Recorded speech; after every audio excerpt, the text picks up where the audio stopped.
स्वागत है आप सभी का विवेक पाठशाला पे। हम लोग ऊर्जा के जो नवीनीकरण स्रोत के बारे या ऊर्जा की जो नवीनीकरण है उसके बारे में हम लोग अध्ययन कर रहे हैं। इसके पहले की कक्षाओं में हमने ऊर्जा के जो नवीनीकरण स्रोत के रूप में पवन ऊर्जा और सौर ऊर्जा के बारे में अपनी बातचीत कर चुके हैं। इस कक्षा के माध्यम से हम लोग जिस ऊर्जा यानी कि जो नवीनकरण ऊर्जा का स्रोत है बायोमास के बारे में अपनी बातचीत करेंगे। सबसे पहले बायोमास को हम समझें, आखिर में बायोमास क्यों ऊर्जा का नवीनकरण स्रोत के रूप में रखा गया है। बायोमास एक देखा जाए तो नवीनीकरण यानी कि वर्तमान समय में इसका इजाद किया गया है। यह एक कार्बनिक पदार्थ है जो पेड़ पौधे या जानवरों से प्राप्त होता है। बायोमास को गर्मी के लिए सीधे जलाया भी जा सकता है या विभिन्न प्रक्रियाओं के माध्यम से तरल से गैसीय ईंधन में परिवर्तन किया जा सकता है। यानी कि बायोमास जो ऊर्जा का नवीनकरण स्रोत है उसमें एक प्रमुख स्रोत के रूप में हमारे सामने आया। यह कार्बनिक कार्बनिक पदार्थ यानी कि यह कार्बनिक मेटल कंपेयर प्लांट और एनिमल यानी कि जानवरों एवं पौधों से प्राप्त किया जाता है। इसको प्रायः देखा जाए तो बायोमास के माध्यम से यानी कि उन्हें सीधे जला के भी ऊर्जा प्राप्त किया जा सकता है या दूसरे तरीकों में देखा जाए तो उन्हें विभिन्न प्रक्रियाओं से गुजार कर तरल से गैसीय ईंधन में प्रयोग किया जा सकता है। इसे हम बायोमास कहते हैं। पुनः एक बार और समझें कि बायोमास एक नवीनीकरण ऊर्जा का स्रोत है।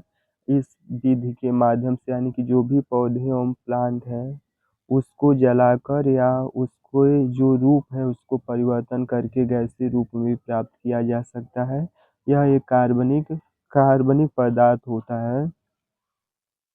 उसके बाद हम लोग नीचे आ रहे हैं कि कार्बन न्यूट्रलिटी जिसे प्रायः कार्बन तटस्थता के नाम से भी जाना जाता है। पुनः एक और नाम देखेंगे कार्बन तटस्थता या कार्बन न्यूट्रलिटी जिसे प्रायः कार्बन तटस्थता के नाम से भी जाना जाता है।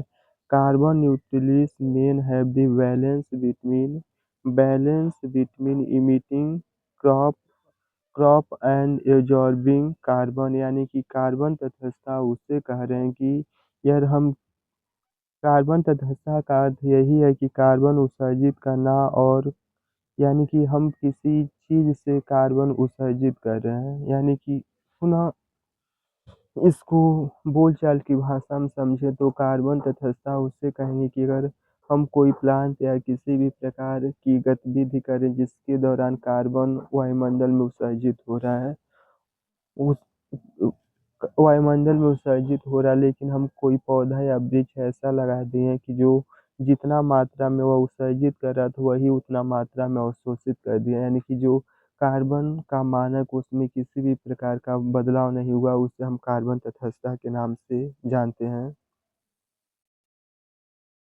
तो इसमें हम बात करें कि जो भी कार्बनिक ऊर्जा जिसे बायोमास कहा जाता है उसे हम कार्बन तटस्थता के नाम से भी जानते हैं, क्योंकि प्रायः देखा जाता है कि जब इन पौधों या वृक्षों से हम ऊर्जा प्राप्त करते हैं तो वह वायुमंडल से प्रायः पौधे और वृक्ष जो भी प्लांट है वह कार्बन को अवशोषित करते हैं और इनके दहन के बाद जो भी कार्बन को अवशोषित किए थे उतना ही मात्रा में वह कार्बन का उत्सर्जन करते, जिसकी वजह से कार्बन की जो मात्रा है वो वायुमंडल में जितना था उतना पे ही बना रहा। उसे हम कार्बन तटस्थता के नाम से भी जानते हैं।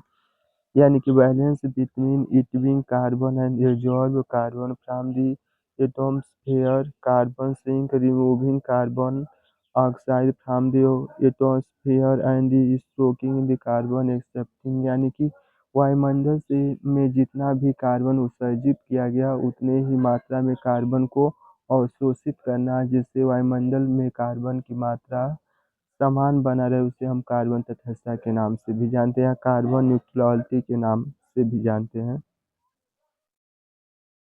एनर्जी क्रॉप के बारे में हम अब जानेंगे कि एनर्जी क्रॉप क्या है। हम लोग चर्चा कर रहे हैं कि बायोमास के रूप में जो भी ऊर्जा हमें प्राप्त हो रही है नवीनीकरण के माध्यम से, उसमें जो भी प्राथमिक स्रोत के रूप में पौधे या जन पेड़ पौधे हैं उसके बारे में हम जानेंगे कि एनर्जी क्रॉप के अंतर्गत क्या आता है। एनर्जी क्रॉप के अंतर्गत देखा जाए तो जो भी फसल तेजी से बढ़ने वाले यानी कि एनर्जी क्रॉप के अनुसार बायोमास में प्रयोग होने वाला जो प्राथमिक स्रोत या ईंधन के रूप में पौधों का प्रयोग किया जाता है वह बहुत तेजी से बढ़ते हैं। उन्हें कम रख यानी कि कम देखभाल की जरूरत होती। यह केवल नवीनकरण और जैव ऊर्जा उत्पन्न करते। प्रायः इनको भोजन के लिए नहीं उगाया जाता। फसलों को ठोस, तरल या गैसीय ईंधन में बदला जा सकता है जो विद्युत शक्ति ऊष्मा उत्पन्न करके जला सकते हैं। यानी कि कहने का आशय है कि जो भी नवीकरण के स्रोत के रूप में हमने बायो मास नवीकरण ऊर्जा के बात की, जो कार्बनिक ऊर्जा है उसके जो प्राथमिक स्रोत यानी कि प्राथमिक ईंधन के रूप में पौधे प्लांट हैं उसको अधिक देख रेख की आवश्यकता नहीं होती। यह कम लागत में उत्पन्न होते हैं और अधिक मात्रा में यह यानी कि कम ही समय में तैयार हो जाते। यह प्रायः इस प्रकार के पौधों का उत्पादन भोजन करने के लिए नहीं किया जाता है, ईंधन के रूप में किया जाता है और इन पौधों से विभिन्न प्रकार के बायोडीजल बायोगैस के रूप में रूपांतरण किया जा सकता है। इस पौधे के उदाहरण के रूप में देखा जाए तो प्रायः सुनने में आता है कि भारत सरकार ने एक निश्चित फैसला गाइडलाइन जारी की कि जो भी पेट्रोलियम पदार्थ का उत्पादन हो रहा है उसमें प्रायः देखा जाए तो 25% तो अल्कोहल का प्रयोग किया जाएगा। तो अल्कोहल प्रायः देखा जाए तो गन्ने से प्राप्त होगा, जूट से प्राप्त किया जा सकता है, कपास से मिथाइन का प्रयोग किया जा सकता है। यह ऐसी फसल है जो कम समय में बहुत तेज परिपक्व के रूप में तैयार होती है। इन फसलों का उत्पादन प्रायः देखा जाए तो भोजन के दृष्टिकोण से नहीं, ऊर्जा के दृष्टिकोण से किया जाता है। इसे हम प्रायः एनर्जी क्रॉप के नाम से भी जानते हैं। इसमें से देखा जाए तो बायो ऑयल जिसे प्रायः बायो ऑयल जिसे प्रायः पैरोलिसिस के नाम से भी जाना जाता है, उस पर हम बात करेंगे कि पैरोलिसिस बायोमास का एक मध्यवर्ती तरल उत्पादक में परिवर्तन करने के लिए उपलब्ध तकनीक में से एक है जो बायो ऑयल कहा जाता है, जो न्यूनतम अपशिष्ट को एक अच्छा हीटिंग तेल है। यानी कि बायो ऑयल जिसे क्रायोपेरोसिस भी कहा जाता है, यह एक ऐसा विधि या तकनीक है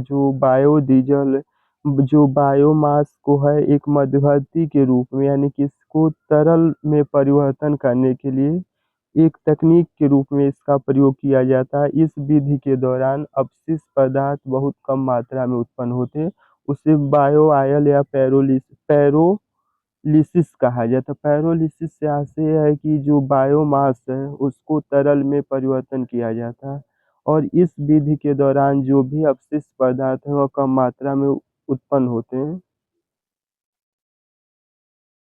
अब बायोगैस से बायोडीजल, बायोपेट्रोल और बायोगैस विभिन्न रूपों में रूपांतरित किया जाता है। एक एक करके हम देखेंगे कि बायोगैस से प्रायः बायोडीजल किस प्रकार से रूपांतरण किया जाता है। तो बायोडीजल एक नवीकरण ऊर्जा का स्रोत है। बायोडीजल एक नवीकरण ऊर्जा का स्रोत है। इसमें प्रायः देखा जाए तो बायोडिग्रेडेबल ईंधन के रूप में यानी कि इसको बनाने के लिए प्रायः ईंधन के रूप में वनस्पति तेल के रूप में देखा जाए तो विभिन्न प्रकार के वनस्पति जैसे पिपरा मिंट हो गया, गन्ना हो गया और इत्यादि वनस्पति तेल पशुओं की वसा यानी कि पशुओं की जो चर्बी है उससे उनकी माध्यम से यानी कि उनकी वसा के माध्यम से पुनः नवीनीकरण करके उनके फैक्ट को रिसाइक्लिंग करके बायोडीजल प्राप्त किया जाता है। यानी कि बायोडीजल देखा जाए तो वनस्पति के माध्यम से पशुओं के चर्बी के माध्यम से उनको रिसाइकिल करके बायोडीजल ऊर्जा के रूप में प्राप्त होता है। यह एक नवीकरण ऊर्जा का स्रोत है।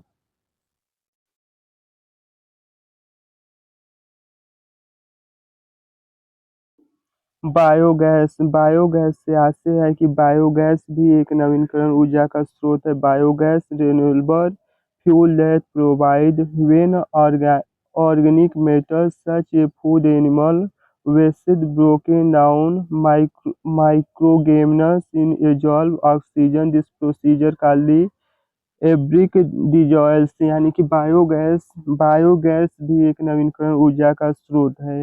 यह तब उत्पन्न होता है जब कार्बनिक पदार्थ जैसे भोजन, पशुओं का अपशिष्ट ऑक्सीजन की अनुपस्थिति में सूक्ष्म जीवों द्वारा टूट जाती या उनके द्वारा पाचन किया जाता तो बायोगैस का उत्पन्न होता। बायोगैस का उदाहरण देखा जाए तो प्राय इसके पहले की कक्षाओं में देखा जाए तो बायोगैस का प्रयोग देखा जाए तो घरों में, गांव में ईंधन के रूप में बायोगैस नामक यानी कि उससे भोजन बनाने के लिए इस विधि का प्रयोग गांव में किया जाता है।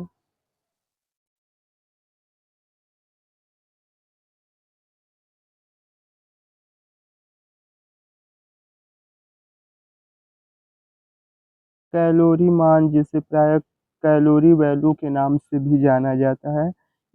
कैलोरी मान से आशय है कि गैस में मीथेन का जो भी प्रतिशत है यानी कि कोई गैस उसमें अगर मीथेन का कितना प्रतिशत है उसको मापने के लिए कैलोरी वैल्यू का प्रयोग किया जाता है। या क्योंकि अन्य घटकों ऊर्जा सामग्री में योगदान नहीं देता है, बायोगैस की मीथेन काफ़ी अधिक होनी चाहिए। कैलोरी मान वह पैरामीटर है जो भी बायोगैस है उसमें अगर मीथेन की मात्रा अधिक मात्रा में है तो वह अधिक ज्वलनशील यानी कि अधिक ऊर्जा उत्पन्न करेगी और कम मात्रा में है तो कम ज्वलनशील रहेगी। इसे कैलोरी मान के द्वारा मापा जाता है। धन्यवाद।